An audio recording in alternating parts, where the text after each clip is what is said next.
Welcome. What's up? This is Surf Dudes with Attitude. This is Pete from New York City. Thank you for coming back once again. How you two doing? Doing great. This is Zach from Nashville.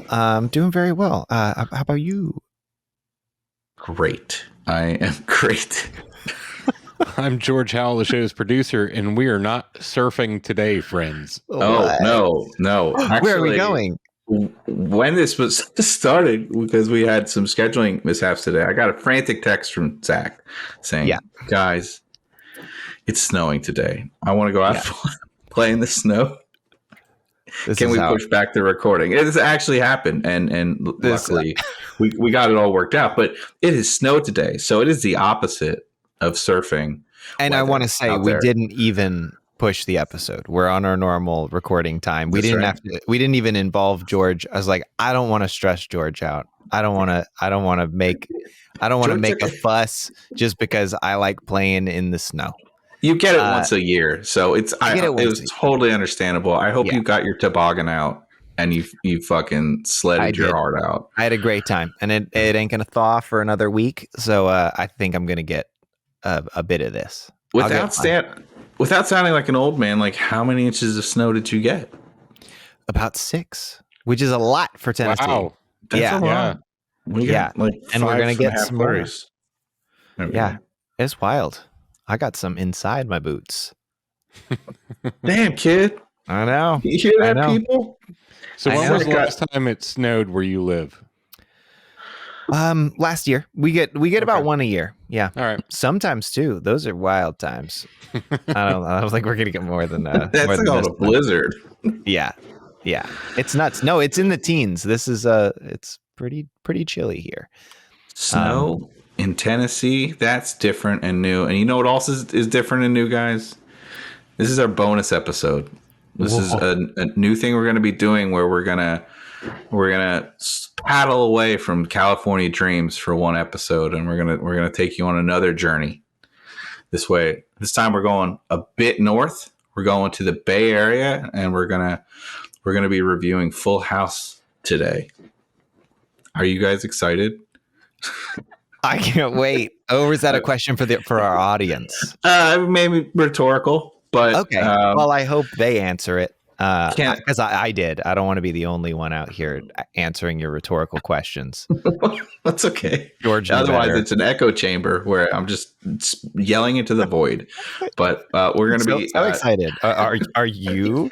No, I'm not. I have to be completely honest with this was an early idea with this podcast, and as I was watching this episode, I was like, "What have I done? This seems like a mistake."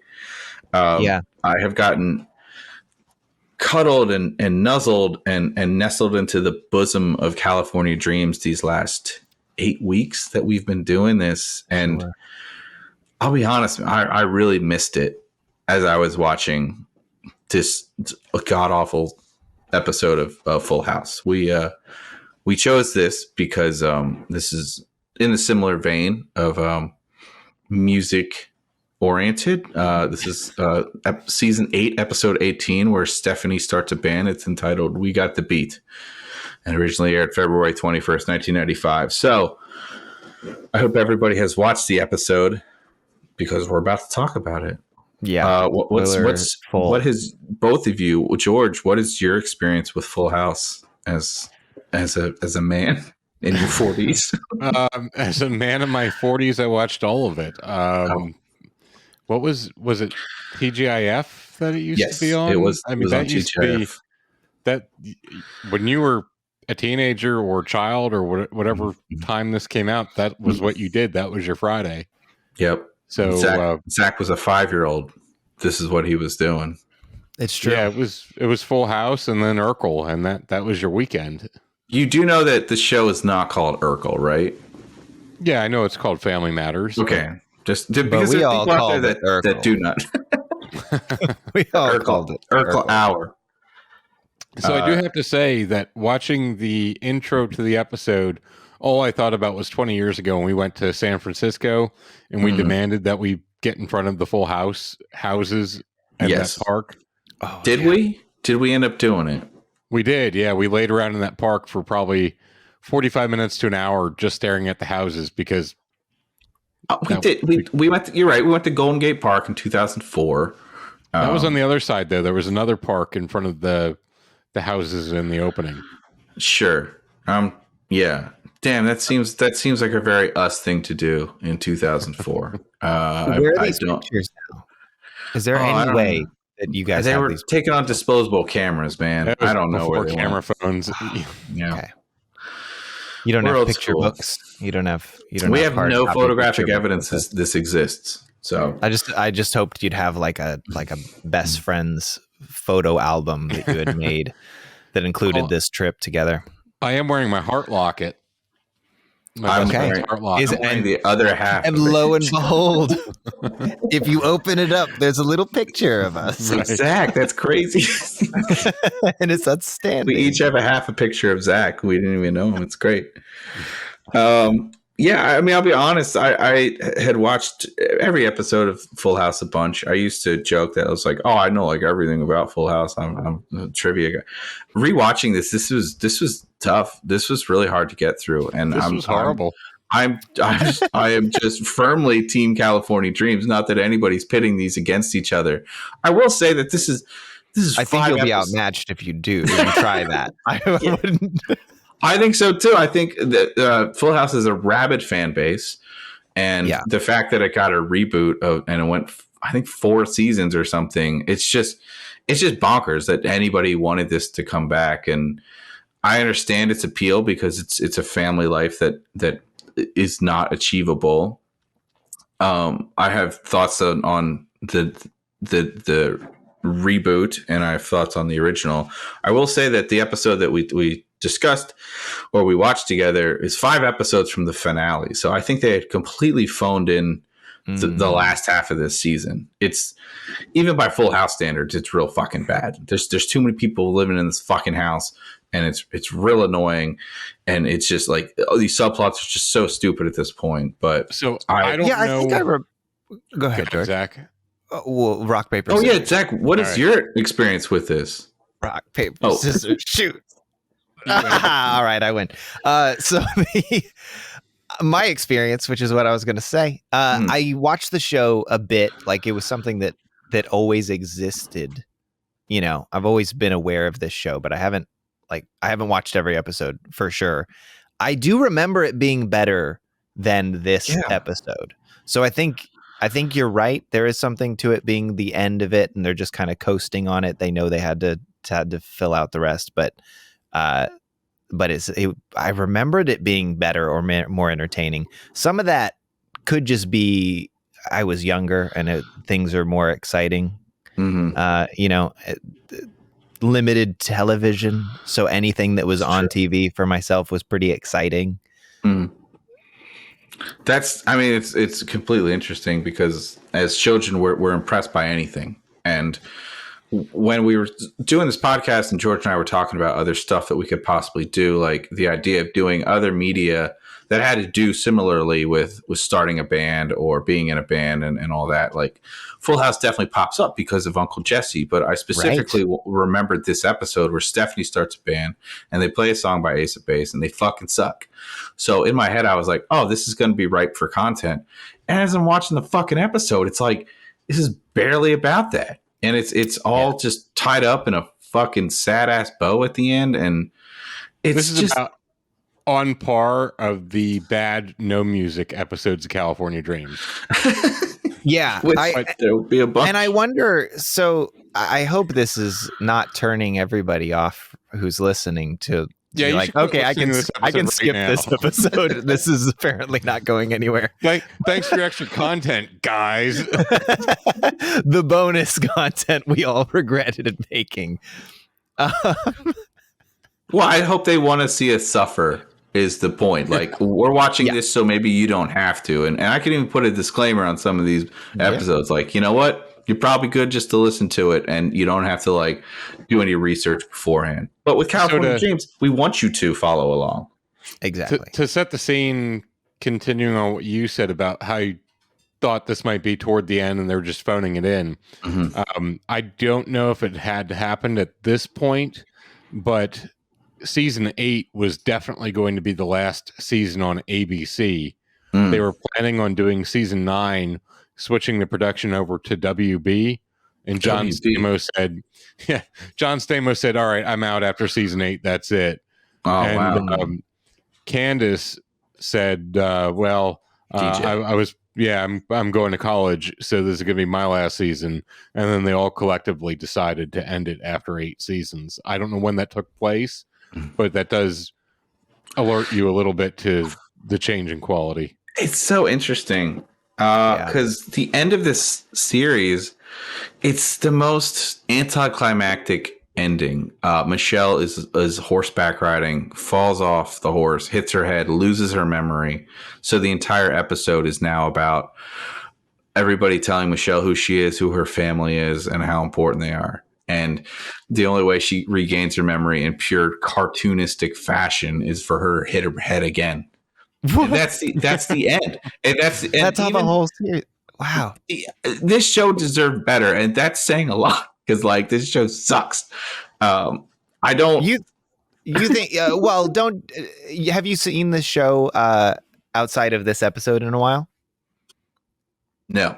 I'm gonna say maybe previous seasons are better. Maybe we'll do because there might be some bonus with Uncle Jesse's band. You know that we're like. There's 1,000,000,000% going to be other episodes of Full House on this podcast on Surf Dudes with Attitude. I want you to know we're not getting out of this. I'm just being completely honest by saying, wow, this was a slog. But there's some great episodes with Jesse's bands, with them playing live that are a little more focused. I couldn't take if the whole episode was about Stephanie and her band fucking up, we could get through that, but it's all the bullshit. It's all the subplots that, that we also have to deal with on Surf Dudes with California Dreams. So I just try to get through it as quickly as possible so I could go play in the snow. No, I get it. I mean, I got enough notes. So before we start out, let's just mention everything that we do on this show can be found at surfdudeswithattitude.com. That gives us direct access to the Patreon site, all the places where you can find the podcast, and a few notes here and there that Pete blogs. So that is the first place to look for anything that we do, surfdudeswithattitude.com. Pete, let's start with the two Jesse's twins that are annoying telling a joke to Michelle. You're talking about the cold open. That's what you're talking about. Do you remember when Full House started doing this? I don't remember when they started doing this, but I do remember disliking it even as a kid. I was like, fake intro for about like 3 seconds. And then, dude, my first note was like, these fucking kids. Like, I hated these twins so much. They can't act. I don't know who put them on. I don't know. Did they come out and do other stuff? They were on like a Disney show or some shit. Secret Life of Zach and Cody, or am I just making that up? But no, those are different twins. Okay. Well, I hated them. Like, they came in and they told a joke to Michelle, and like, boom, we're going to capture the audience with this. Like, fucking gold. It's just, even the twins are phoning it in at this point. Yeah. So I definitely... Imagine the balls that it took to put these kids in here, because the whole premise was like, oh, Mary Kate and Ashley are now too old to be cute, tiny children. And they were twins playing the same person. Yeah. But now they went, okay, well, now we're going to bring on twins, and we're not going to be able to use them enough. Like, we're just bringing in twins and we're having them as twins. So they can only be like legally working for 15 seconds an episode. But just coming in to tell little jokes and then leaving. Right. If that's what you call a joke. Do you want to tell the joke? Not where I'm from. No, I don't. Okay. I'm not giving it any validity. Well, they could have the whole joke. It was a riddle more than a joke. They used Mary Kate and Ashley for way longer than was legally necessary. The whole point is that you have to have kids on because you have to have twins on because you can't have them working such long hours. But they were there long enough that they probably could have got away with just cutting Mary-Kate or cutting Ashley, but they loved them so much that they kept them on the show. And they even had episodes where Michelle talks to herself and it's just her sister. So they found ways to fucking bring them both on. And it's just twin overload. Who's the one in the intro, though? Do we know that? No clue, Zach. Nobody knows. Okay? I mean, somebody knows. Those Somebody's got that answer. Billionaire demon-looking girls? No, I don't know even if they know who was on each episode. I guarantee they don't. I don't know. They won't even come back. They wouldn't even come back for the reboot. Because why would they? And they wouldn't come back to be a guest on this episode. We asked everybody. Everybody said no or didn't get back to us. Look, that's what happens when you kill Heath Ledger. All right, you live your life on the lam and you don't talk to the press. Okay. Yeah. Well, so I did just look up. Apparently, according to Yahoo, the Olsen twins are worth $250 million. Yeah, combined total of $500 million. Okay, they're each worth $250. Wow, they're each worth $250. All right. So after we get this stupid riddle, we get the intro, which is actually a truncated intro itself. If you just fucking cut this stupid cold open, you could just do the normal intro. It was really bothersome. But we do get to see Joey on skates. I didn't remember that. Maybe that was from Always Been in the intro. That part of it I didn't remember. The pictures they used on the intro were definitely from a couple seasons ago. This is the last season, so they bothered not doing it. It's just fucking lazy all around. When Joey comes, you know what I mean? Do you see him on skates with his little hoodie around his waist? You do. They must have spent an afternoon just shooting people, being cool, and then looking at the camera, breaking the fourth wall. We should do that. I mean, I guess we're always breaking the fourth wall because we're kind of looking at you. We're looking at each other, but we're kind of looking at you. So the fourth wall's... You have to stare at us. I'm sorry. We're going to jump back to the bedroom, which I guess Michelle and Stephanie both reside in. And it's a full house. Stephanie and Gia are playing.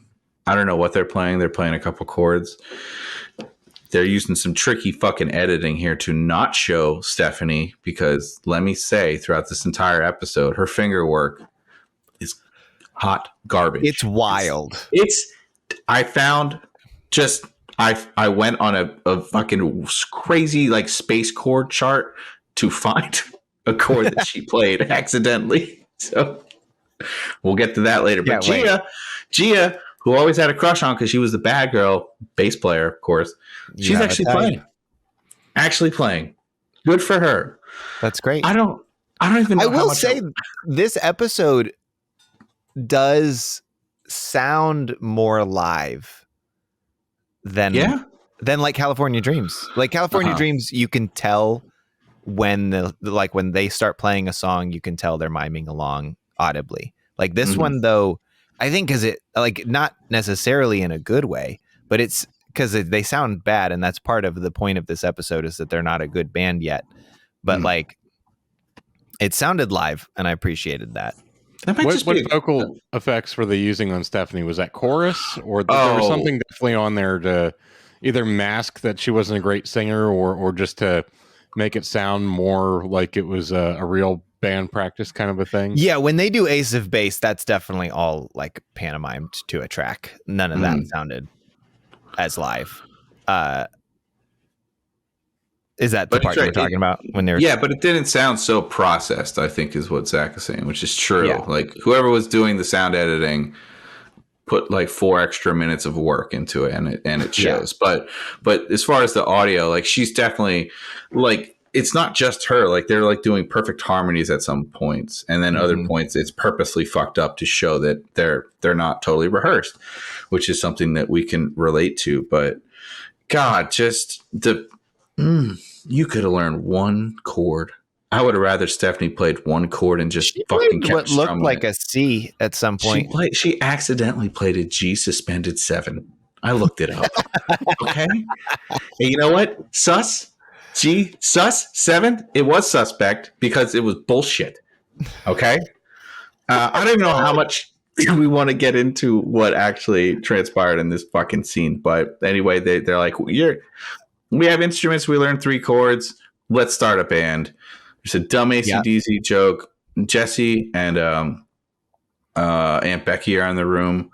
Sidebar: is Aunt Becky still in jail? Legitimate question, or did she get out? Good question. Negative. She spent like a month in jail. Oh, because she's rich. Okay. Right. Good enough. Because it's the success of this episode, probably. Probably so. Jessie tells an inane story about his first band. I want to do something later where we talk about all of Jessie's bands that are mentioned in the entire, like the entirety of this franchise. Anyway, Becky's like, Wake Up San Francisco is a young talent search. Of course, Wake Up San Francisco does. How is this not fucking nepotism that like they're even allowed on there? You know? Yeah. Do you remember what the Wake Up San Francisco was, Zach?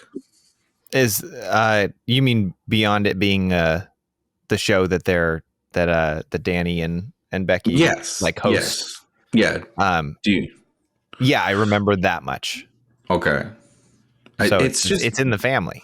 Zach, were you allowed to watch Full House when you were a kid? Valid question. I mean, it wasn't VeggieTales, so I don't know. Yes, valid question. Like, did you have to sneak it? I was not allowed to watch it. It just didn't. I had limited television time, you know, and it didn't really make the cut most of the time. You just didn't cut the mustard. Yeah, so it would sometimes be on there, but the only things that made the cut had to be semi educational or something that the whole family liked. It was like something that we all could use. So I'm assuming you never family hated that show. They didn't either way. I'm assuming you never actually saw this episode then until today. I never saw this episode. This is my first time. All right. Well, I don't know how this family has to live in one house. Jessie is a internationally touring, like, record label selling artist. Danny and Aunt Becky are 2 anchors of supposedly the biggest morning show in San Francisco. Joey has his own fucking TV show on a kids network. Why are they all living under one roof? It makes no sense, but that's the thing that we're just going to have to give up and walk away from. Because there's high rent prices in San Francisco, Pete. I mean, that's true. We did go there 20 years ago for the and it was high then. Did you? Maybe George will get this. Zach definitely didn't make the cut with your TV regimen. George, was that a poster of Dan Cortez in their room? Did you notice that? I did not. Do you know who Dan Cortez is, Zach? I don't know who Dan Cortez is, Pete. Dan Cortez was not only an actor on Melrose Place, he was the star of his own show on MTV called MTV Sports, where he would go try out extreme sports. It was in the 90s. He also played the male bimbo on an episode of Seinfeld, but I'm 95% sure that's him. But I never saw that. That show sounds awesome because I was into extreme sports as you were. We've talked about this before. You missed it. You definitely wouldn't have been allowed to watch this because it was a lot of male grunting and dangerous activities being evidenced in film. Sure. But as our listeners of Surf Dudes with Attitude can tell you, I'm terrible at looking at posters on the wall and guessing what they are. So I might be wrong, but I'm pretty sure it's him. And it would make sense around the time, you know? He's a hunky guy, right? Mm-hmm. Anyway, that's all I got for that. That's great news. They talk about starting a band, and they're like, we're going to get this girl to play drums. We've never heard of this girl before. She never comes back again. And then Jessie reluctantly... She's perfect because she has no life. Yes, which... I fucking wish I had a drummer that had no life and was only in one band. That would be great. And then Jessie reluctantly says Kimmy should play keyboard because she plays keyboard. After he offers to be their manager. Yes, he does, because Jessie loves himself the center of attention. He's making this about him for sure, but he does have some salient advice, I think, throughout the episode about being in a band and practicing a lot. And I just want to say his hatred of Kimmy and the whole family's like dismissal of her is bullshit. Even she's literally the only redeeming quality of this entire show. She shows up to work. She says good jokes. She fucking leaves. I never remembered her being that. I remember her being portrayed as annoying, but I don't remember her being an annoying character. The way that Shriek. What is his name? Urkel. Screech. Jesus Christ. Shriek. Shriek. I mean, or maybe I'll fuck this one up too. Was it Minx from Boy Meets World?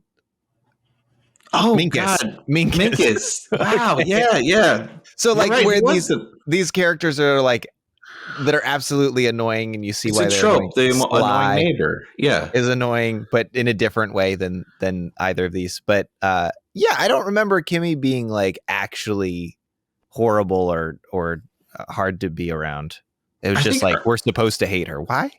I think Urkel changed the game with this. They needed every show needed an annoying neighbor character, or at least a quirky neighbor. So in Home Improvement, you had Wilson who gave out sage advice. But do you remember? I'm really just talking to George and the audience at this point. Do you remember Growing Pains? Rude. They also had a neighbor character. Do you remember what his name was? I can see the flash on your face, so don't look it up. His name was Boner. That was an actual character from Growing Pains. Growing Pains was a show that I missed. No, you did. So you hate Canadians like Alan Thicke. Is that your problem? I'm right. Yeah, I hate Canadians. I think the person that played Boner actually died. Like he overdosed or something when he was really young. Now, I am bringing this up because Candace Cameron is the sister of Kirk Cameron, who was on Growing Pains, also a rabidly religious character and actress, and that she kind of demanded script changes so that she wouldn't have to do anything immoral as a teenager. Not as bad as her brother, but it's kind of crazy watching Fuller House and seeing how that has sort of evolved, but not really. Like they have a gay character, but it's not super obvious. But we're going to get into that later. Because I have a note here twice that just says DJ sucks. And every time she comes on screen, she sucks. She's awful. And in Fuller House, they try to make her funny and quirky and like witty. Doesn't work. Doesn't work for me. So just checking things out, Kimmy was an original cast member. So she did start in 1987. Yeah, and for sure. That was 2 years before Family Matters. So Full House started the trend with the annoying character. I feel like that trope's been around since like Three's Company had one for sure. Married with Children had one. Like it was, wasn't there like a whole spinoff with Three's Company? They had like an entire show about the neighbor characters. But yeah, that's an old trope. Little House on the Prairie had an annoying neighbor who is the bully that nobody liked. I can't tell if you're serious because that sounds like a show you would be allowed to watch. I am serious. I watched every episode of Little House on the Prairie and read all the books. So what about Dr. Quinn, Medicine Woman? Because like those are okay. I watched every episode of that as well. I was on there too. Green Acres had an annoying character. It's just been a trope that's been around forever. Oh, dude. Well, but maybe the 90s really perfected it. Like they really. Next month's bonus episode, we'll be talking about an episode of Little House on the Prairie where they start a hoedown band. Okay. Great. And Zach is going to be front and center for that. Great. Can't wait. Speaking of practice, we're going to jump to the basement, which I don't know who lives in at this point. Somebody lives there. It's like a rehearsal studio or something. It's a pretty cool setup. Kimmy is actually playing the little baseball intro. That's the gag. That's about all she plays in the whole episode. The drummer they got is like 30 years old. She's playing during the Ace of Base song. And it looks like I see her just kind of pancaking. You think she's actually playing? Well, I don't know. She's at least hitting the rhythm of it. Rhythm of the notes. Okay. I didn't like grab my keyboard and like pick it out to see if she was doing the right chords for it. But that is your job here. You should. I'm sorry. It was a snow day. You look really good, by the way. I don't know if our listeners can tell. Thank you. But we are going to audibly describe. Zach heard the call. He came through. He's dressed up like he looks like Benicio del Toro from Usual Suspects. Yeah, that's pretty good. He dressed up as Uncle Jessie from a pivotal scene in this episode. So it's true. If you're not on Patreon, I was looking at every character this whole episode, and I was like, I got that outfit. I got that. They're like, we're gonna go shopping for better outfits. I was like, I got those too. And then I saw Jessie, and I was like, I definitely got that one. Yes. And basically, yeah, there's a pile of discarded clothes over there just off screen that didn't make the cut. This one was sleek and is sharp. And it, do you believe all that? Is that a good story? It's me. I believed it up until you stopped yourself. Okay, great. Well, edit it out. I will stop. Yeah, for sure. Speaking of outfits, this is so dumb, and I don't want to do this. I'm saying it.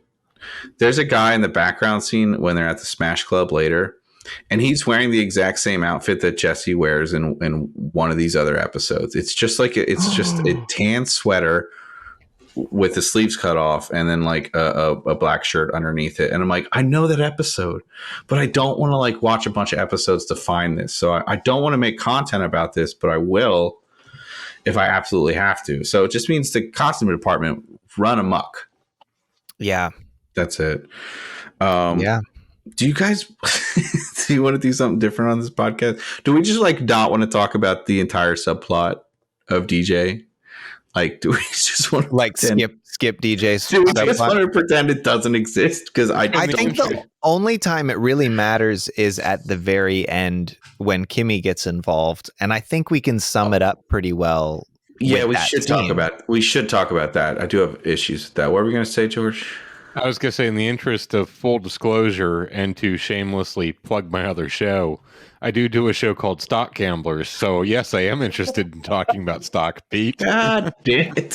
Fine. We go to the living room. No, we can skip it. There's no redeeming quality to this episode at all. How about this? I will gloss over it, and I will ask you, since you are the residential stock expert, I assume, Zach, that you are not reading the charts or whatever they call it. You don't know why. I'll give this one to George. Don't worry. I'm not a stock expert. I'm a self-proclaimed moron.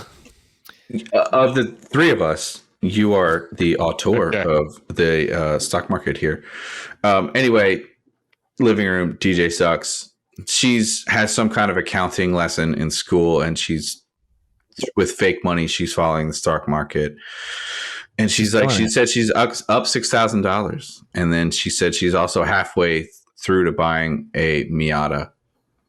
Guys, does a Miata cost $12,000 even in 1995 money? I don't think so. Probably not. No. Okay. That's it. Yeah, I'm also going to go with probably not. I get that it's a joke, but this show is really light on jokes. So these are the ones that we're going to have to discuss. I do have some sad breaking news about this scene too. I don't know if this is going to pertain to Zach, but George, definitely. I found out through some research today that the dog Comet that they've had on the show is actually not from Air Bud. This was an urban legend, basically. Oh, I'm sure that they probably went through 6 comets during the filming of this show. They probably took them out back and yelled at them when they were done with their scenes. Apparently, I think Air Bud was used only in like one pickup shot when they had a basketball episode where, I shit you not, Jessie is on a basketball team and he sucks at basketball, and then they have to get the dog to come in and take his spot. What? So that's the caliber of plot that we're used to in Full House, and so that's why my expectations were so low for this episode, and they somehow didn't even get close to surmounting that. So, it's rough. I didn't even know that. I thought for a while, I was like, well, at least there was one good actor in the show, and it's Air Bud. That's not even true. No. That sucks. I'm begging us to not retell any of Joey's jokes on this episode. Joey is a comedian on the show, and all his jokes, all his humor is dog shit. The best thing he ever did was make Alanis Morissette angry, and she made some fucking amazing music. So, since you bring that up, do you remember the time that you and I were at Penn State and Dave Coulier was playing a free show, but you had to be a student to get in, and you invited me up, and I came all the way there to see it, and I couldn't get in, and because I wasn't a student, and also you couldn't get in because it was completely like at capacity. It was at capacity. Could not let anyone allowed it, or could not let anyone in because the fire marshal would write people up. So we missed Dave Coulier and stood outside the entire time. I remember I had blocked this. I remember there was like 9 of us, and we were all going to go to see Dave Coulier as a joke. And and then I remember we only had 8 tickets or something, and we're like, no man left behind, like we're either all going or not. And I think we either gave one of us like a fake ID, like a student ID to get in, and then like it didn't work at the door, and we opened the door and we saw him perform, and they're like, you guys all got to leave. So we got kicked out of Dave Coulier. I didn't want to, you don't want to disturb the man's show, but I was definitely like, we came all this way. We came multiple blocks to go see his shitty performance. I don't think he's a good comedian. I think he sucks on the show, and I've heard him interviewed. He sounds like a decent guy or whatever, but like his performance on the show is a blight on human existence, and I don't want to get out of this conversation as soon as possible. I hate him. I hate Uncle Joey so much. Oh my god! And I don't think I've ever seen I've never seen his stand up like outside of the show. I defy you to try to get through it. I've seen Carrot Top perform, and I defy you to watch Dave Coulier's stand-up routine for more than 6 minutes. I've never seen Dave Coulier perform because he wouldn't let me watch him in State College. That's true. But, George has a personal vendetta. Once bitten. I can't judge him because I've never seen any of his material other than Full House. Okay, so we're going to I guess we can judge him on Full House. That's it, though. But I'm guessing there's less vitriol from you, George, than from Pete on this performance of Uncle Joey. Well, the question that I do have about this is he's playing piano in this. Does Dave Coulier play any instruments that you know of, or was this just a bit that he was trying to Elton John bit? It didn't look real when he was playing. I think he might have a general idea of rhythm, because he definitely sang with that stupid fucking woodchuck on the show. Oh God, you're on. This is all me. This was my idea to do this stupid bonus episode, and it's unearthing all these like things that I had pushed down and have been working through in therapy. But I think Dave Coulier probably sings. He probably does it fine, but I don't know if he plays piano. I got a lot to talk about that performance anyway, but we gotta move on. I specifically said I don't want to talk about Uncle Joey, and here we are, like minute 4. As we said earlier, Steph's fingering technique is out of this world. She's like Robert Fripp up there. She's just, I don't know what tuning she has, but it's fucking crazy. I think Gia is still playing again. Did you notice, Zach, that the drummer was using a traditional French grip? Yeah. That was interesting. She was using traditional grip, like she was one hand over, one hand under, and I was like, okay, I think this chick was in marching band, because I can't imagine she was jazz trained or something. She definitely memorized the intro, and she was hitting the snare when it was supposed to be hit. But it's all pantomime, but the hi hat rhythm was off on every single time that you saw her play. Yeah, it was a little wonky. And Gia was not playing the cool Hicken Ace of Base bass line, the Ace of Base line, if you will. She's just playing single notes, but at least she's trying. She's definitely going from a 3 to 3 to 5. Still your favorite. It changes nothing. I love Gia. All right. She's a baddie. Yep. As Zach said, this was done poorly on purpose to kind of show that, hey, they've only been a band for literally 3 days, and they have another 3 days before the talent search. Zach, they're considerably better than they were the last time we saw them in the band practice space, When Jessie was like, you guys sound like trash. You got to get your shit together, kids. This time he's like, you don't sound like trash, but the rest of the family's just saying you're great because they're being nice. I'm going to tell it like it is. You got a lot to work on. And we do. We definitely have people in our life that just say we're great no matter what. I wish I could just surround myself with those people for the rest of my life, but that doesn't really make you any better at being a musician. So I hate to say it that Jessie was right in the situation. They needed to practice more, but that's all I'm giving them. All right. Yep. Then they want to focus on their, they got to get new outfits. They do. So they head off to the mall.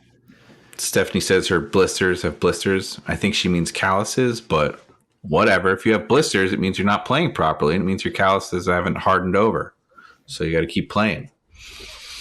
Zach, have you ever had to like get a show together this quickly with a band that you've never worked with before? Like, have you ever had to like put a performance together in under a week with like a full? I mean, they're really only working on one song. But yeah, they had one song, 2 members, and in a week they got 2 new members and a new song, and learned how to play their instruments better. And a manager. I can't say I've ever had to work at this small of a timeline. This is, I probably would have been like, hey, thanks for believing in me. But I'm going to not do that just yet. I'd rather go play in the snow. I don't want any part of that stress. San Francisco can wait. There's always next year on the young talent search. I got to enjoy my time in the fresh powder. Thank you. I know you got one shot, Zach. Mom spaghetti. You need to really grab the bull by its horns and such. And it's next week. That's when Mom spaghetti. That's it. That's it is. I guess I'll practice. I guess I'll get ready. If that's it. I didn't hear a second option, So I guess if it's just next week and that's it. You gotta go for it, I suppose. This part did remind me of you, where the outfits are just as important as the performance. You're in a very theatrical band. Do you have? Is it just you that does all the like costuming for your band, or do you have like an outside source that you use? It's in-house. Yeah, it's all. You know what? It was mostly me at the beginning, dressing the band. Like I found out what their sizes were, and actually more accurately, I found out how clothes fit me in relation to them. So the ones who were bigger than me, I could know how many fingers I could fit in between my waist and my pant line. And then ones that I was like, yeah, if I can't put my arms down, then that's going to fit one of the girls. And at the beginning, it was a lot of dressing them. And now, thankfully, most of the people in the band have a very good handle on it, and also really enjoy that part of it and enjoy putting outfits together. And so we can all talk about it more. Yeah, I don't have to do all the work anymore. That's one less thing for you to worry about as a band leader. It's great. I had to do it for a while, and I don't know if you guys can tell, I'm not a beacon of fashion. I don't really know how to dress myself, let alone other people. So it sucked when I was in the band, having 2 reluctant band members who were like, oh, I don't want to wear that. And I'm like, don't make me be the most fashionable person in this band. Please, just do the bare minimum, please. At least don't show up in fucking shorts. Because you definitely play with a drummer that's just like, you know what, these Adidas shorts and just fucking sandals, this is my look. You can't see they all say the same thing. You can't see my legs anyway. What's the problem? And it fucking matters, I was annoyed with this scene, more of the outcome of this scene, because I'm with you, and you're not wrong to think of me that they're like, well, it's time to go figure out what our look's going to be for the show. That is important. Like, if you're going to be in front of people, make it worth looking at. Mm-hmm. And the outfits they got and chose for the show was like no different from their daily streetwear. It was like, I don't notice a difference in what you like. This outfit does not look like a show outfit to me. Mm-hmm. I know we've gotten, I think we've gotten spoiled with certain aspects of the California Dreams, where like, oh hell yeah, we have in all aspects, every aspect possible. It's been better. Like there are people that dress in the band. I think Tony probably dresses the most similarly on and off stage, but he also is one of the most fashionable on and off stage. Oh, he looks sharp. Whereas dresser. like, and the rest of them though, they look better when they're on stage. They put more together. Their outfits are more, you know, like take it or leave it, love it or hate it. Matt puts sleeves on when he's on stage. Can't see his tiny arms. Yeah, you know, definitely wears sleeves. It's different. He whips these blazers out. You know, I guess Sly is gonna pretty much dress the same as well on and off stage because it's all business for him. He's always on. But at a coat, at a show, he wears a coat. Like he actually looks professional. I can't believe like how much I love California Dreams at this point. It's been slowly building up, and then I had to watch something else around the same time period, and I was like, holy shit! Like y'all suck. Look at this. Yeah, we see Uncle Jesse. I will say that comparing California Dreams to Full House is the gold standard. I know. That is the show that everyone's wrong. Everyone agrees on. It is amazing that California Dreams got the ratings as low as it did because its writing is clearly better than Full House. Well, that's a hot take. Hot take, but I got to watch more Full House episodes, I think, than this one kind of end of the line. I got you, boo. In. Don't worry. And, oh, no, careful what I wish for. to really make that judgment, because people love the shit out of this show, and I feel like it's got to be more than just nostalgia, but maybe it's not. Maybe it is just nostalgia. I think also the varied ages, maybe, like California Dreams is such a, like, I don't see this being a show that families would sit down and watch together the same way. This is like a teen show that kids love, but there's not a lot of like family dynamics. There's not a lot of seeing what the like, California Dreams, right? Parents and the children. Yeah, California Dreams. So I think that was probably the appeal of Full House, was like, we literally are like, we have teenagers, we have children, and we have adults, and they're all going through different things in the same episode. And that's probably why there was such an appeal, because like you could sit down with the family, and no matter where you were in that family, you could kind of relate to somebody in that show. Send us your hate mail, surfdudeswithattitude@gmail.com. Speaking of fucking stupid kids, like Michelle's friends coming at this point, the band who Derek and Lisa, the band who we later hear is named Girl Talk. They're like in the looking in the mirror, trying to look, quote, vulnerable yet tough, and then these fucking ugly ass kids come in, Derek and Lisa, right? Yes, as you said. The power that Mary Kate and or Ashley and or both had was just so apparent in this episode. She's the manager. She can do whatever she wants. She can't do any wrong. I have a legit question about this Derek character that I didn't think of when I was a kid. Like, this kid is gay, right? Like, yes, and I do know without saying it. Yeah. So this character Derek is played by Blake McIver Ewing.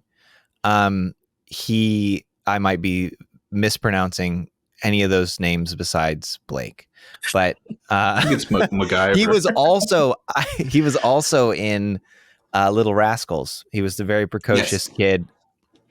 But yeah, absolutely. I saw this episode and was like, yes, this is a gay child. Mm-hmm. And like, not just coded, yes, the character. And then also like, this actor is definitely gay. I looked him up. He is a director now and a personal trainer, and he's an out gay man with the partner, and he's very attractive and very fit. So I gotta say, like, when they meet this kid in casting, are they like, oh, well, we have to like retool this character? I guarantee, like, 1995, they're not looking for a child character that's gay. But I mean, weirdly progressive to put him in there. But even as a kid, I just thought, this kid's extra. He's annoying. You know, he likes to be the center of attention. And all those things are like weirdly coded gay stuff. to an audience that's not really ready to accept it. And especially in like a show that has Candace Cameron in it, who is like rabidly religious and doesn't want any part of that. So I was just taken aback. He was doing all the stuff that if you saw today would be like, oh, this is like gay panic almost. But they said it without saying it. It was very strange. But that Lisa girl, I don't know. Did you do as much research on her and where she's at? And she is. I don't know. I didn't care about her.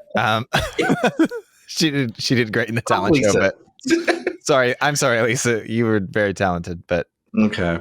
Well, Lisa also hasn't been in anything, and I don't even know how long. I mean, the last thing she was in was 1997. So. Oh damn! Didn't work out. 97. Or she just wanted to be a mail carrier or something.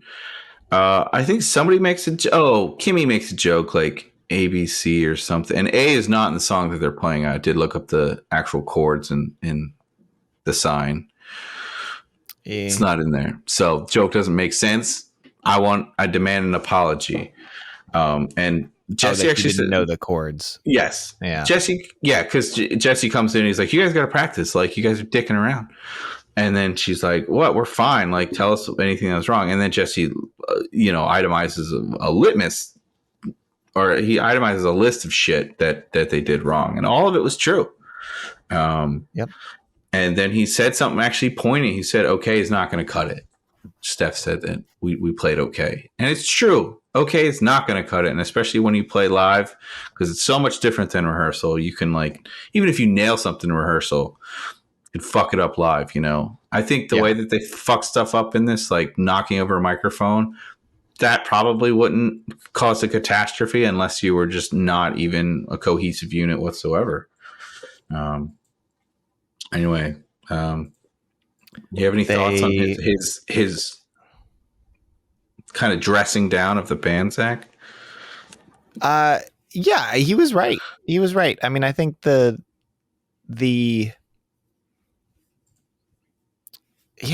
everything he said was true. I think they probably could have done better at establishing some better boundaries, because they are family, and working with family can be a little tricky, and having it can be tricky. So I don't know. Was it all handled well? Not really, but also it was all accurate. Yeah, you're right. You probably shouldn't have your uncle be your manager. We've only seen that go terribly.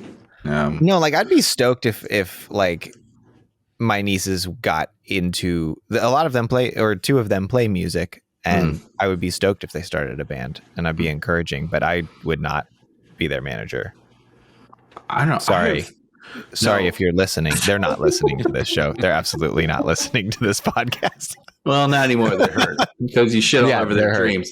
I'm sorry. They need to practice more. They do practice a lot, but they need to practice more. I would be thrilled if Uncle David became my manager. I think everybody just needs to practice more. I can tell you that I taught a rock band class. I've recently started teaching guitar, and I was in a class with 6 children aged 9 to 13, and they were in a rock band class, and I was teaching them a song by The Clash and then one by Blondie. And it was rough, it was just basically babysitting after a certain point and trying to get the drummer to stop playing, and then trying to get somebody else off their phone the whole time. So I was like, I was filling in for somebody. So I was like, I don't think this is for me. Because I'll get super serious about band practice. I'll be like, guys, stop dicking around, do it. But you tell a fucking 12-year-old to get off their phone and they'll look at you like you're crazy. They played this song twice already. They're done with rehearsal. So I hate feeling like I've had some kind of affinity for Uncle Jessie in this episode. But I think there are different ways in which different avenues to perform as a child and somebody who I think recitals are a great avenue for you're showing that you've put work into something, and it doesn't have to be perfect, but you're just showing this is something I've worked on. This is something I couldn't do before, and now I can. recitals, there's a lot of forgiveness. Like a battle of the bands or like this, that's like a talent search is like, no, you get your shit together. This is not a joke. Like, this isn't just to like get your friends and grandma to come see you play the instrument that they got you for Christmas. This is a talent search. They only want talented people. And if you're not good enough, then I think also the misconception about music is, and performing and being famous and all of that stuff is like, not everyone should be.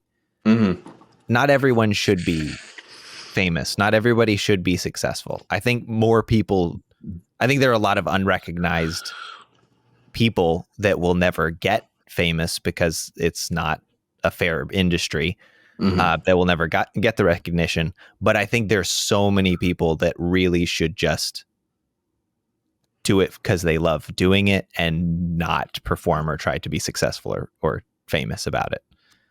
So maybe if they had an Uncle Jessie in their life, we can weed out the people that shouldn't be up there. What you're saying? Yeah. Well, and some of his like how I don't know, they thought he was being rude and mean, and there's a little bit of that, like, doing this takes a lot of guts and a lot of grit, because you'll get rejected more than you'll see any sort of success. So like, yeah, if you can't handle me telling you that like you guys aren't good enough, you need to practice more, like that is not an insult. You need to practice more. That is just that one's for free. That one's for free. Exactly. So it's like, yeah, like either way, there's nothing really wrong with the way that he did it, because either they listen and get better, or they quit and they don't need to play. Yeah. Well, I think they shouldn't quit playing like that. There are a lot. I have a lot of friends that never like that quit instruments because their parents or their teachers were shitty, because I think they didn't see or didn't ask what the goal was of playing the instrument. Like, do you just want to learn a thing and have fun in your bedroom and like learn how to play the songs that you love, or are you trying to like take this to the next level? And a lot of teachers are just like, you're taking this to the next level or nothing. And that can turn like you, Pete. But that you were saying that's how you were teaching these kids. But no, I think in a group setting, as soon as your amount of practice is being relied on by a group, you should take it more seriously. If this is because you're wasting other people's time at that point, and then exactly. So I don't make something. Well, thank you. For bullying these kids into practicing and being better, they should take it. They should take it more seriously. I will say at the end of my practice with them, they're like, we're gonna play a song that we wrote now, and I gotta. I've heard some bad songs in my life, but this one was like, this is so avant-garde. I don't know. And I'm not like just shit talking these kids. They're like, well, you're going to take a solo here and you're going to take a solo. And then they're like, can you play bass for us? Because normally the other teacher plays bass. And I'm like, no, I will supervise. And they're like, it's easy. It's like 4 chords. And I'm like, I'm not qualified. I'm going to let you do this. But it was like this blues thing. And, the guitarist was like, he had the energy of a guitarist, but he wasn't doing great. Whereas the drummer was actually pretty good, and he was just like, didn't want to be there. And I'm like, oh, if you had this energy and you had this talent, I'd just Frankenstein the shit out of this, And then there's this girl in there, she had like great pipes.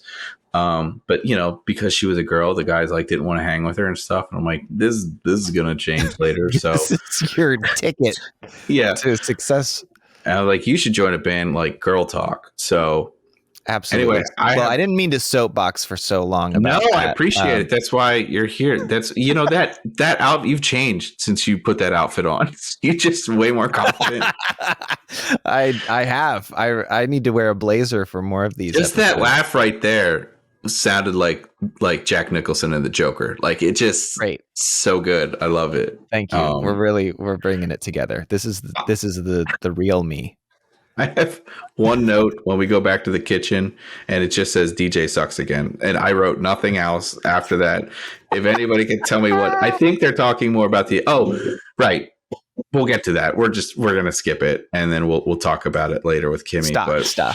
She was talking about the toy company she should invest in, and she should have definitely invested in Play Now toys instead of or the other one, Playmo or something. Playmo toys. It's the most generic. Like, it's quick, we need a toy company name in the next 30 seconds. What do you guys got? Gamebo. Yeah. I guess stupid Uncle Joey and Bob Saget have invested real money in DJ's school project, and it's taken a nosedive. George, since you're the stock market guy, since you're too big to fail yourself, how long before when you put something, because this all takes place within, again, this is like a California Dreams thing. This all takes place within 6 days. How much time do you need when you put something, I don't know, they didn't give a number, but I'm sure they put in a couple $1,000s. How long does it really take to see any kind of rise or fall in a certain stock? And keep your answer brief, because we don't want to put everyone to sleep. Today, the way that the market operates, how you can put money in and out at the blink of an eye. I mean, you can go up and down pretty quick if there's a lot of movement. But 1995, when you have to actually call somebody to do a trade for you, I mean, they're going to be lucky if they get a trade done in one day.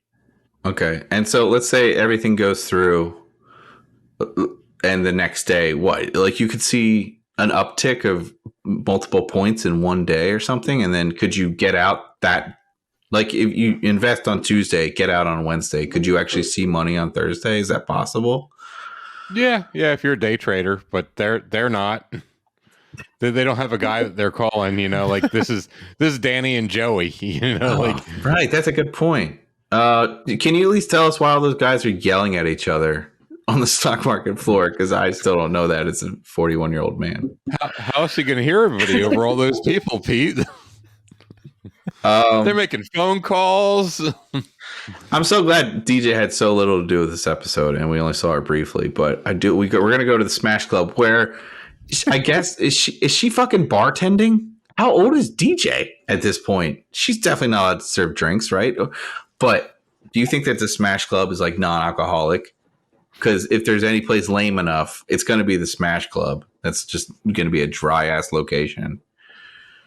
There were a lot of kids there. Yeah. This is the name of this place, is the Smash Club. This is the Smash Club. This is Jesse's place that he opened up. So not only is he a world-renowned Beach Boys band member that has his own solo career now, he also owns a nightclub in San Francisco on a busy strip. That's why he was talk about all the nepotism helping to set up, because this is his place. Because he was putting the mics up, and he was dressed in a sharp little fit. I mean, if only somebody could show us how good he was dressed at this moment. I mean, if only. I feel like if you're on the Patreon, you might be able to get a glimpse of it. Just a glimpse. I don't know, just a glimpse. The Smash Club was home to a ton of Uncle Jessie performances. I kind of want to do a quick segue before we go on. Zach, can you name any of Jesse's bands off the top of your head? I know George probably could, but I kind of want to see. No? Okay, there's 7 of them. I don't. There's 7 of them. Jessie and the Rippers. That is the only one. That's it? Okay. I could have named, before I found this list, I could have named, I think, 3. I want to tell you these band names and see if they strike any familiarity with you, okay? Because you're just going to give them all to a straight up. You're not going to put fake ones in? No, I don't want to put any fake ones, but I remember getting a shirt of Jessie and the Rippers, and on the back, it was the Smash Club was every single date of their tour, which is definitely what it is. It's definitely the Sharkey's location. But I'm trying to go chronologically too. So Jessie tells a stupid story about his first band, and it was Jessie and 3 guys named Ed, but they don't give a name. So I just named it Jessie and the Eds. His high school band was called Discipline Problem. Okay. That's mentioned in one episode. That's mentioned in one episode. They do get back together. His college band was a band called Feedback, and that had guest starring multiple times. Scott Baio was in Uncle Jesse's band. Do you know Scott Baio, right? Do you? Do you just know him as like a shitty conservative person? He was actually like an actor in the 80s and 90s. He was on what show was he on? Three's Company? No, what was he on? George? Working on it. Anybody? Scott Baio. He was famous. Oh, yeah, okay. Happy Days. I just needed to see that face. Okay. Arrested Development. Diagnosis Murder. We're going to do a podcast about that, baby. Good. That was a great show. Yeah. So as George said, Jessie and the Rippers is probably the biggest one, and sometimes just called the Rippers. Okay, I remember this as you're saying it. Okay, but his other one that was also in the later seasons was called Hot Daddy and the Monkey Puppets. What the hell? Hot Daddy and the Monkey Puppets? Yes. There has to be a real band name that. No, I don't. Hot Daddy and the Monkey Puppets? That was like a legit band that he was in. That was not like a joke. They had a couple joke bands. Well, he was in a polka band called Pocahontas and the Sausage Seven. Oh, gross. He was in a metal band for one episode called Vulture. And then they had multiple episodes where he's in the Beach Boys because he legitimately was the bongo player in the Beach Boys. So, yeah. Tons of nepotism, as George still said. tours with them a bit, doesn't he? I think so, but it's more like, hey, look at me. I still look good and eat Greek yogurt kind of thing. And this band's like 100 years old. Sure. So, anyway, there's so many other episodes that I want to do. I'm going to have to kind of do some research to see which ones are worth it. But there's an episode where they open up the Smash Club and it's like all the napkins say the Smush Club, and then they get locked into a utility closet, and I'm pretty sure it's a clip show. But there's a lot of ones where we have to watch the one where Jessie does a music video because it's fucking art. Yes. Sorry. Executive decision time here. We have to watch that one. There's ones where he has full band practices and stuff, and he's really trying to make it. There's one where he's touring Japan. Like I want to see this stuff, but I know, as Zach said, the show's popular because it has every iteration, every generation of demographic. So it's not just going to be about the music stuff, the way that we're spoiled, and I want to say blessed by California Dreams in that arena. Sure. Like there's a lot of non-music in that show. There's a lot of non-music stuff, but it fucking pales in comparison to like it does tie back in. It's at least about band members, so we can tie it. And I don't want to see fucking kids. Like there's so many fucking children in this episode. I'm like, I'm gonna say, I think it's because everybody else, the bar wasn't super high, but I think you're shitting on it. You're shitting on this part of it, but the whole thing with Michelle and Derek and Lisa, I am way more interested in how that act came together and that whole band arrangement with the way her being the manager. She didn't really do anything. She gave him a pep we didn't talk. see any of it. We don't know what she does. She booked the gig. So many minutes, and she booked that gig. She booked the gig. There's no way that she couldn't get on that gig with like who was a part of I think that. They were more disciplined, and as we will find out, more talented, I guess, and way more talented.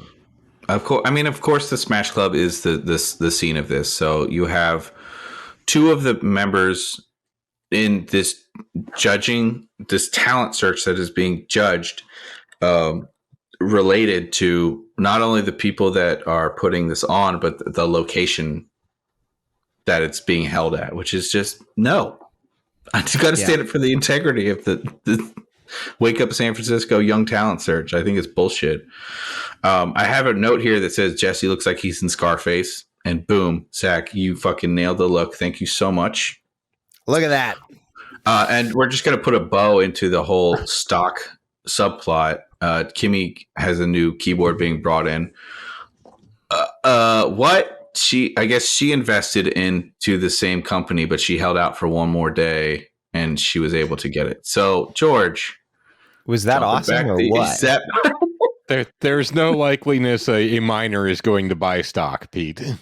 Not just that, but if she it was that same day. Like, would you be able to get money that day? Or I don't know how fast these. Okay, no, I didn't think so. Zach, would you ever play a performance on would you go into battle with an untested rifle, the brand new fucking guitar or keyboard or something, and play a show that night without testing it?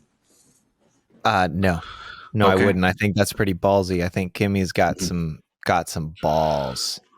That would you love the Pete? Balls on Kimmy? No, I've done it. More balls than us. Good. Yeah, I've done a show with like a new pedal, and I was too scared to turn it on. I was like, "It's working. It's on bypass mode. It's fine." I didn't have time to dial it in, but I wanted people to see it on my board. Yeah, it's handsome. They had PV amps here instead of the combos that we see, the combo amps that we see in California Dreams. These are stacks, or half stacks, I should say. I'm glad that they had like a head and a cab. The amps weren't on while they were playing, but what else can we fucking expect? I feel like that's just like the back line that Jessie has there at this place. They were the same ones at the rehearsal space. I will say that. So okay, well, so either way, they're probably his. Yeah, which again, nepotism. Fuck you. Did we see a montage of people that are playing? Some that are actually playing, like this one boy that's playing violin is actually playing. It looks like. I don't think the kid with the harmonica is playing. Oh, see, I thought he could be. You thought he was? I thought his cheek. I don't know what it's called. Like you know what? His cheek puffing didn't match up. You know why I thought he was? Why it convinced me? Because it was like, so ridiculous. Maybe it was true. Yeah, like all of these kids looked like they were better at the thing they were performing than at acting. Mm-hmm. Like they didn't act like actors. So I was like, oh, that kid, this is his talent. He's never acted before. Like he's really concentrating on the notes. You know, like the dancer was like, focusing on the tap, like all the different tap dancing was pretty rad. I would have given it to them, to be honest. I love a tap dancer. Oh, I do. This is big. This is huge. So we bring out Derek and Lisa. Derek's a little nervous. Whatever. Michelle gives him a pep talk. He goes on. He fucking kills it. Fine. He is anxious. He's got an anxious mother, you can tell, and she is giving it to him. Again, it's the gay trope of like the overbearing mother. It is, yeah. And it's like, how do you know you're not my therapist? It's like therapy too. Yeah. Yeah. It's like, it's funny that people go to therapy. Therapy was such a punchline in the 90s. I know. That and yoga, two things that are like widely accepted as like great mental health today. Yeah, it was like, actually, no, please get therapy and do yoga. Stop raw dog in reality. Okay. Exactly. You know how long it took me you know how long I avoided both of those things because of the 90s tropes? Now I'm doing therapy while doing crow pose. I'm finally getting myself together. Speaking of not having it together, sorry, I wanted to say when the kids were performing, the kick drum behind them had stars on it. Okay, because it's like a star search or something. But when the fucking band came on, it said girl talk. They changed out the drum head. Okay, and I want to talk about the drums for a second. This is a fucking 4-piece Mapex kit. All right, she's got 3 toms. That's fucking bonkers. 3 toms and a floor, dude. That's excessive. She's a metalhead. I wish we would have seen some more, but yeah, I do too. So they said she doesn't have a life. That's true. That's her whole life. I mean, this is an intense talent search. Did you see that bowling trophy that they were going to give out? Because it's legit just a bowling trophy. It is not even. It kind of looks like an Emmy. It kind of looks like one of those things that's just like it's just an angel pointing up. It is not catered to like what this event actually is. No, I was upset. They did a count on in 3. Well, I don't know if you noticed that. You're just gonna skip over. I'm not gonna skip over. Amazing performance. No, I'd like you to take over. Derek and Lisa were totally the ringers in this. They were, and we knew that Derek Blake is the actor's name. We knew he could sing because of Little Rascals. I mean, I forgot he was in that, but he struck a sings. chord. You were allowed to see Little Rascals, even though they're rapscallions and they're mischievous. You were allowed to watch that one. I was. Okay. I don't know. The line was strange, but I watched that movie a lot of times, and you could tell they rehearsed. That's a big part of this. You could tell they practiced a lot. They had their moves down. It was a little rigid at times, you could tell they've done it enough times in rehearsal, but it didn't look as seamless as it could if they did this on repeat, maybe got a cruise gig, got to do this a few dozen times in a row. They might be able to throw in a little bit here and there. Uncle Joey just to play piano. That Elton John is the song that they're singing is just another, like glaring signal about what this is. I do have. Don't go breaking my heart. Yeah, I was looking up some trivia about this, and I found something out. Are you guys sitting down? This is important. I am sitting down. Yes. So you remember in the beginning when we're like, listeners, are you sitting nobody down? Fucking knows who is playing who, as opposed to Mary-Kate and Ashley. We don't know who. Apparently, in the opening scene, when that inane joke is being told by those two stupid fuckhead kids, Michelle is right. She's writing something, and she's right-handed. That means it's Ashley Olsen. Anytime you see them writing, Ashley is right-handed and Mary-Kate is left-handed. Whoa! But how do you know which way the film's going? Because they did a lot of film reversals. Because Dan Cortez was facing the right way. So I'm going to say that. That's great. This is good to know. They weren't talking Mary-Kate in reverse, is left-handed. George. That's why. That's how. Coming all garbled, you idiot. Oh, fuck. Okay, yeah, so Derek and Lisa kill it, whatever. So then Girl Talk comes out, and actually they start playing pretty well, but then the worst thing ever to happen happens, which the microphone gets knocked over. And their choreography gets in the way and slams that sucker. Yeah, they worked so hard on their choreography. Do you think they would have been better at just that part, But Jodie Sweetin doesn't know how to play guitar. That's also one of the trivia items. So, of course, she doesn't know that it can hit something. Anyway, the whole thing falls apart. They try to start back up. They count in on 3. That's obviously not right. And then they implode on stage. And then the drummer's like, we bite. And then they leave. Up. They gave up. Have you ever given up on a song, Zach? I don't think so. Really? You haven't, or at least, can I say, have you been like, we fucked that up, we're going to start over again? And then that's what I was going to ask. I think that has happened. It's been a long time. But I think there were times early on with Fable Cry when it was just me and my sister touring, when we'd just switch up the set list every time and sometimes try to play songs we hadn't played in a while. And I don't have recollection of it happening, but I'm sure we messed up enough to oops, take 2. But when you only have 2 people, it's different. It's different. Yeah. We didn't we played some drums, we kind of circled between. What was the setup like? So you went on just the 2 of you. Did you guys you switched up instruments? You had guitar and drums and something else maybe? Yeah, so I played guitar, she played violin, we both sang. That was primary. But then we had a drum set that was kick and snare, old Slingerland, and then trash pots and pans and for the cymbals and the toms. Bells on my feet. So when I danced, it was a washboard player. I exactly. Exactly. Did you have cymbals in your knees and a monkey? Precisely. Yeah. It was a lot of that energy, frankly. It was. I think we were good enough to get away with it, but it was. It would have been hacky if we hadn't. It was. Look, it was hacky. We were just. It was hacky, but we were good enough.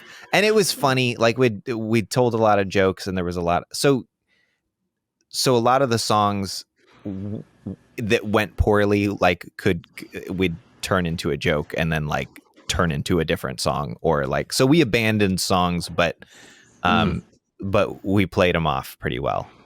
Like it was hard to tell. It's hard to tell when we were like, when it wasn't planned or when it was totally messed up. We did get good at doing that. Like it was so much improvisation that it just, you could fool the audience. Yeah. It's so much harder with a full band, and it's so much harder with like a drummer. Like we played on trash drums. It was it's different. But yeah, you're counting to 3 and then you're going. You're not going to come in the same one. Have you abandoned songs? You've had to do that. Have you abandoned songs that ruined your set? So you're like, goodbye, and just left. No, I don't think we've left. Actually, okay, 2 quick things. Yes. First off, this happened recently too, and it was a big festival, and I was feeling cocky, and I don't know, you get the idea that like, oh my God, like I'm killing it on stage as a front person. Like the banter is there, the crowd is fucking interacting, and there's enough people that it's bouncing off really well. We were playing in Erie. It's this really great festival, and I don't know, I was having a back and forth with this dude who was like shirtless, and he had like these super cut abs, and I was like just going back and forth to him, and I was like, dude, what is your regimen? He's like, oh, it's all ketamine. It's like, okay, literally the keto diet. And it was just this really fun back and forth. And he was tripping balls, but I was feeling cocky, and I was like, there was a song that was sort of new, and we were like, we're going to play it. And we did the first part. Okay. And then I realized halfway through, I'm like, I forget this. We haven't played this together in like 4 months or something. And we just went into this really awful jam. And I was like, oh no, I literally thought in real time, I'm losing the audience here. And we just kind of stopped it. Like I kind of came to it, and my band kept expecting me to go back into the part, like the next part, so we could finish the song. And I was like I was just, because we don't wear masks anymore, I could easily show them like, guys, abandon ship. This is just going terribly. And I had to get back on the mic and be like, well, that was jazz, like, because it's a hippy dippy crowd, and they're expecting improv, but like they do expect you what's called plateau. And I realized that we don't plateau enough in the jam band world, because we don't just go back to the same bullshit over and over again. And that will always be divisive to us. The only other time what's that?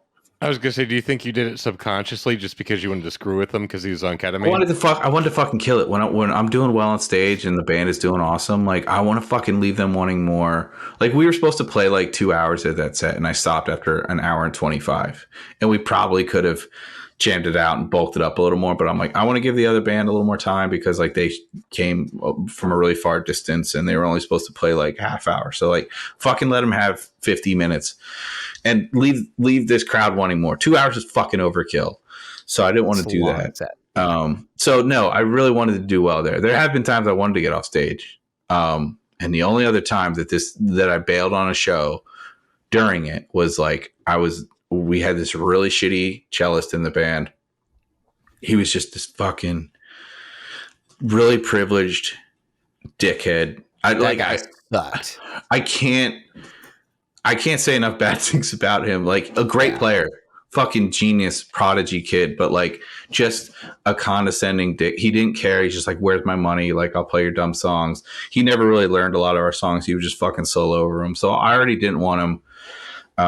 But for reasons, we couldn't really kick him out of the band, and we just needed him for a little longer. Anyway, he shows up late to this gig, and then I see him setting up, and then he's just like, he has this look like, oh, and I went over, I was like, what? And he's like, I forgot my bow. He had just come from another gig, and he, I guess, left his bow there or something. And I was like, you're supposed to have like you're always supposed to have like a spare. You just fucking always do. Like I have spares of literally every setup that I have, because worst comes to worst, I can play like a gorilla set. I can play with like minimal pedals. I have a backup bass when I go on tour, like be a fucking professional, and he's just like, it's fine. I'll play it like a guitar, this is a fucking cello, so he had this strap that he used to play with, because he's like, I don't want to play it normally. I don't want to play it sitting down, obviously, and I don't want to play it standing up with a big end pin. So I'm gonna play it like a guitar. We literally. So he's strumming on a fucking cello. And we have like our record label is there at that point because they just happen to be up and have one of their bands on the gig. And we were playing elsewhere in Brooklyn, which is like a really big place. I was so pissed. You've not seen me that mad until that, because I was like, you know what? I still have to fucking pay this guy because he showed up to the gig, and it was that type of dynamic. And we were supposed to play 40 minutes, and after 25, I was just like, that's it. Like, I was like, hey, thanks for listening and stuff. Like, we did some experimental stuff tonight. Like, please come talk to us after the show. Thanks for supporting all that. Like, all that. I was so mad. Yeah. And then he was like, he still like was demanding to get paid and stuff. And it was like the one time that I was like, fuck you, I'm not paying you. Like, if you at least had said, I fucked up, real sorry. How can I make this up? Like something, it would have, but he was just such a cock about it. So and we haven't played there since. Like, so I think that's the only time that I was like, I'm not continuing with this show. It's making us look bad, Yeah. And we had a lot of fans come out to that show. It was a real fucking bummer, Like, I showed up to work, the drummer showed up to work, like, and this guy just like didn't care. He just like, you can just tell people just don't give a shit, Sorry, I forgot half my instrument. That's so specifically shitty. I show up with your guitar, no strings on. Like, yeah, it's not like forgetting a pick for a guitar. It's like maybe somebody else has another strings. One. Yeah, and like since then, I always carried an extra bow, and like I don't have the best bow, but it's something. Like great cello bows are like $2,000 or more, so I'm not carrying something like that around, but I'll carry like $100 one with me. We'll always have it in the tour band. Like a guitar. Yeah. It's just like, take your shit seriously. Fuck you. Like, everyone makes mistakes and forgets stuff, but like, not that, and it just goes to show like your attitude goes a long way. You can get through anything almost, so anyway, holy shit. Sorry for that. We're going to jump backstage after the show, and the fucking sad violin music comes in, as this show always does, to like wrap things up. Did you guys notice the poster in the back with Uncle Jesse as he's like talking to her? It's like literally right behind him, and he looks like Zach in this episode. But that maybe is a part of an episode that we're going to see Zach when he goes to tour Japan. That's when he gets that poster. So, ooh, cool. And of course, there's a Elvis poster back there. Real fucking yeah. Can you imagine? I guess that's the green room. I don't think that's the office. Like.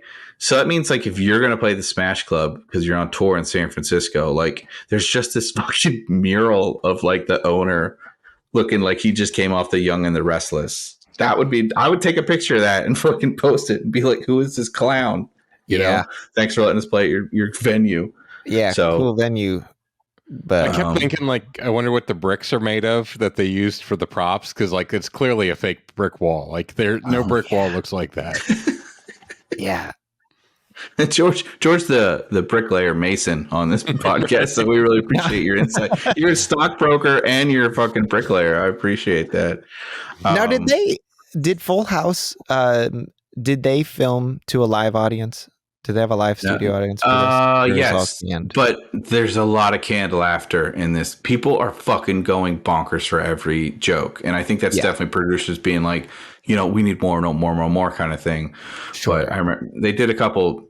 Yeah, I saw some behind the scenes stuff where they come out and they say hello to the audience and all that. So yeah.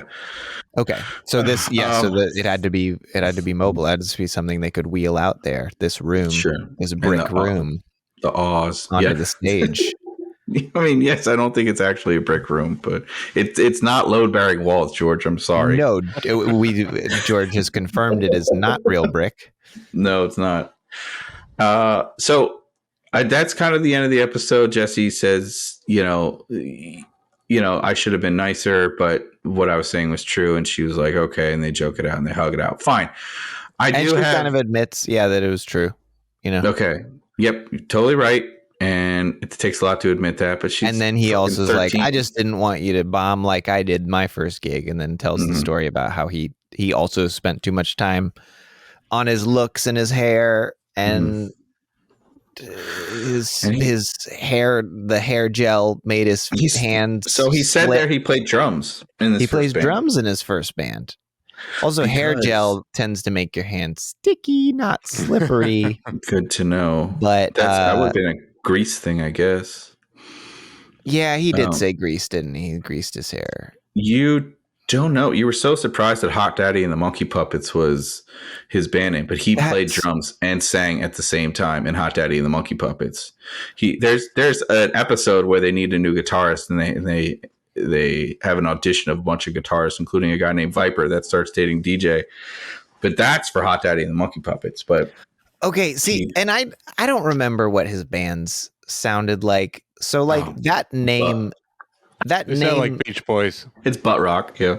It's butt rock does not like Hot Daddy and the Monkey Puppets doesn't sound like butt rock.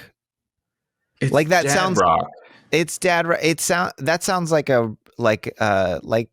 Cherry Poppin' Daddies or like a rockabilly band. You know, it's like band. It's like this is this is an absurd genre.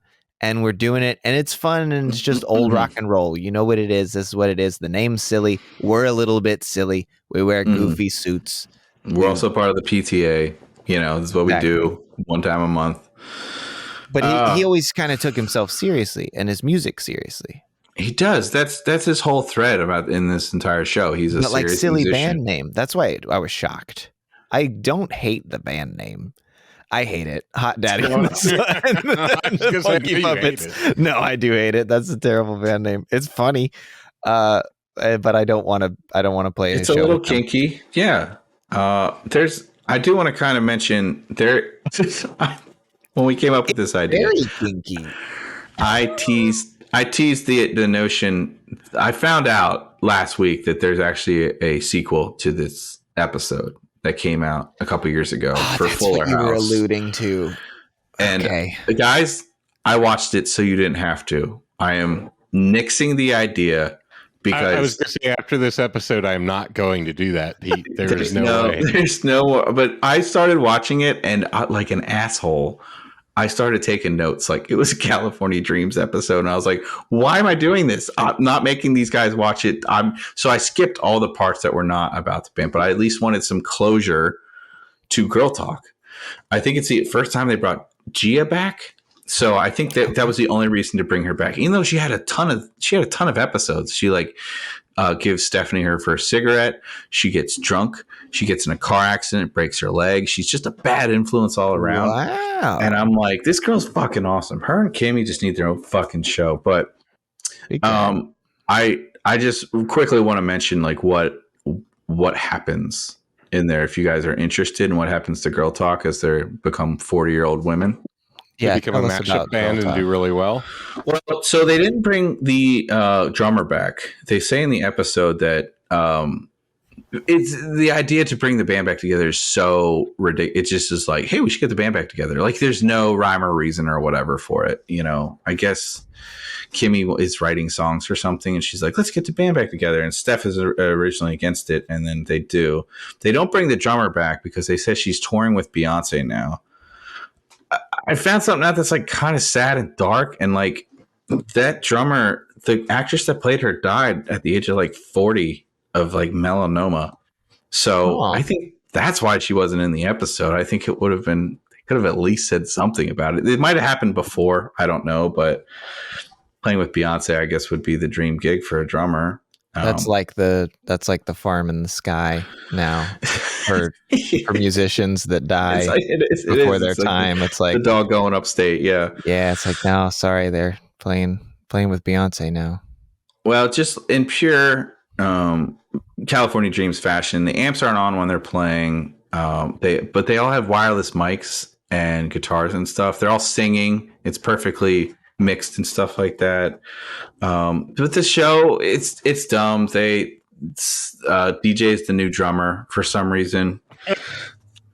She just playing drums in her spare time. The whole thing is that she's like, I'm good at drums on Rock Band, so she puts color-coded stickers on the drums, and she's like red, yellow, which is the closest to maybe me getting a chuckle out of it. But she tries so hard to be quirky and cool, and that's just not DJ. She was a fucking dork, and she sucks.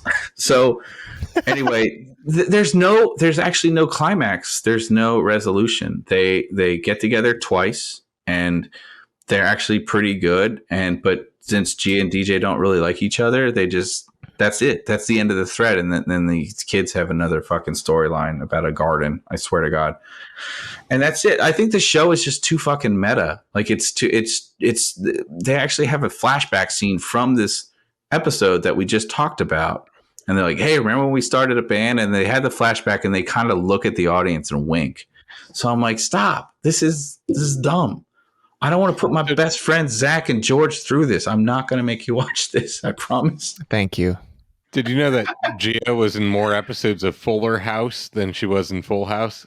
Oh, okay. Then this must have been one of her first episodes. Because like when she came in, it was like, oh my God, like you look great, you know, and she's now like a PTA mom, but there's a weird part. I guess it's a throwback, but she starts vaping and she tries to get Stephanie to vape and DJ's all against it. And that's what causes their fight or something. So, and she took Stephanie to a makeout party when she was young. And I was like, I want to go to a makeout party with Gia. Damn. It's good still. Invite me. Anyway, that's literally all I could muster watching the Fuller House.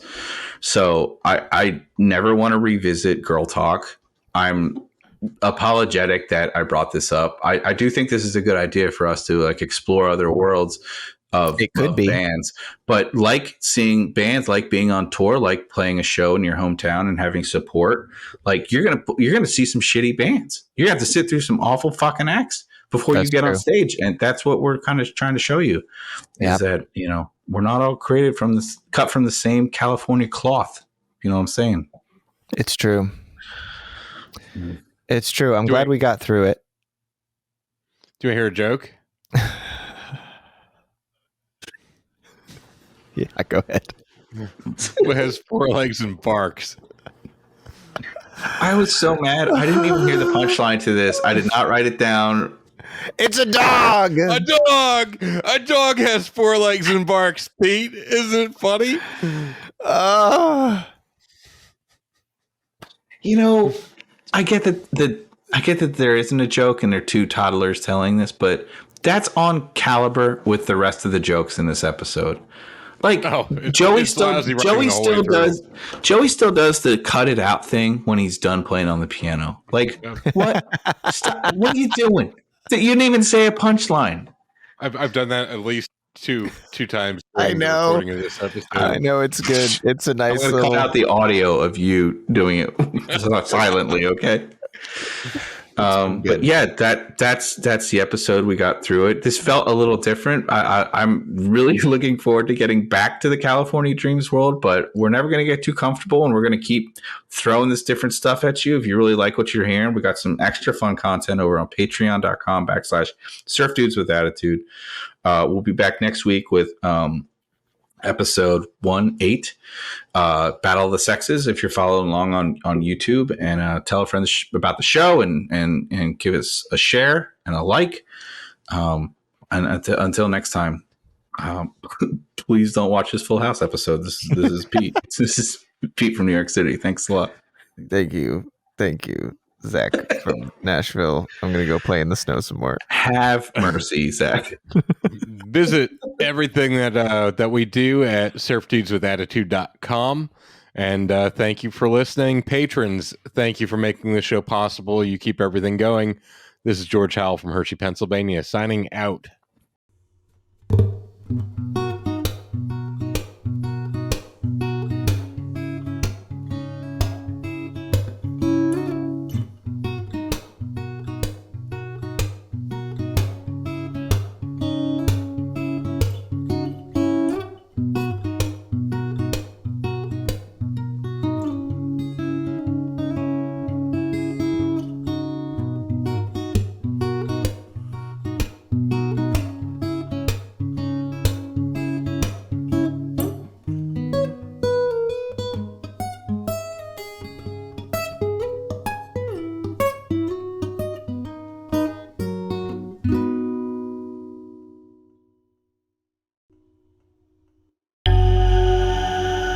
This has been a Winning Moon production.